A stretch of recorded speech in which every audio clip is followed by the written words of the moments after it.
Sekolah Tinggi Bahasa Asing Stiba Saraswati Denpasar menyelenggarakan wisuda ke-22 yang dirangkaikan dengan Disnatalis ke-24 di Denpasar.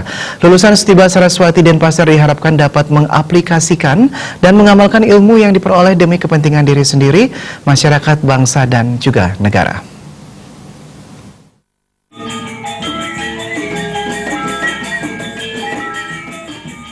Stiba Saraswati Denpasar pada tahun 2018 melepas 154 wisudawan yang terdiri atas lulusan S1 Sastra Inggris sebanyak 122 orang dan S1 Sastra Jepang sebanyak 32 orang. Dalam sambutannya, Ketua Stiba Saraswati Denpasar Eko Mangsulatra mengatakan, lulusan dituntut untuk memiliki kepekaan dalam memahami segala situasi serta memiliki nilai kompetitif dan etos kerja yang baik dalam merebut pasar kerja. Selain itu, lulusan dapat menyeimbangkan antara hard skill dan soft skill yang dimiliki. Beberapa wisudawan kali ini disebutkan telah bekerja di bidang pekerjaan yang sesuai dengan disiplin ilmu. Sisanya masih tahap melamar pekerjaan.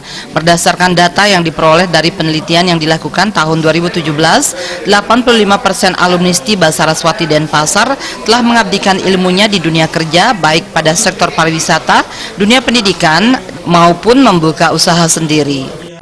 Mereka juga melakukan kegiatan-kegiatan di luar yang tentunya akan memberikan pengalaman aktif bagi mereka dalam aplikasi bahasa Inggris maupun bahasa Jepang.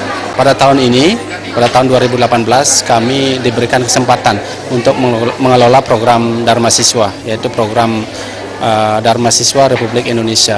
Dan ada 13 peserta dari berbagai negara, dari Eropa, yang tentunya akan memberikan atmosfer akademik yang lebih baik bagi perguruan tinggi kami, karena para mahasiswa pasti bisa mengaplikasikan bahasa Inggris mereka dengan para partisipan ini.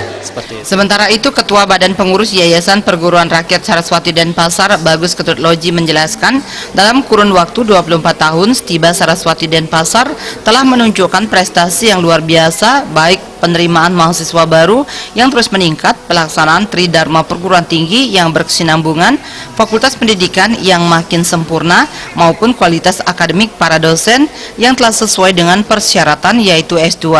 Kedepannya semua dosen diharapkan berkualifikasi pendidikan doktor atau S3. Terkait dengan peringatan Disnatalis Stiba ke-24 ini, pihaknya mengharapkan Disnatalis hendaknya dijadikan momen untuk melakukan pengkajian ulang terhadap apa yang telah dilaksanakan dan selanjutnya dikembangkan dalam menyikapi dinamika di masyarakat. Peningkatan kualifikasi dosen, ya, kemudian juga menambah program studi karena ada tuntutan masyarakat untuk berbahasa Mandarin.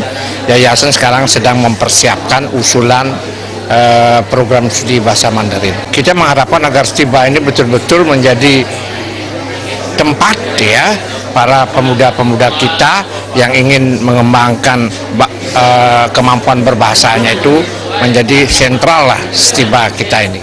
Dalam kesempatan tersebut, piagam dan hadiah diserahkan kepada wisudawan terbaik.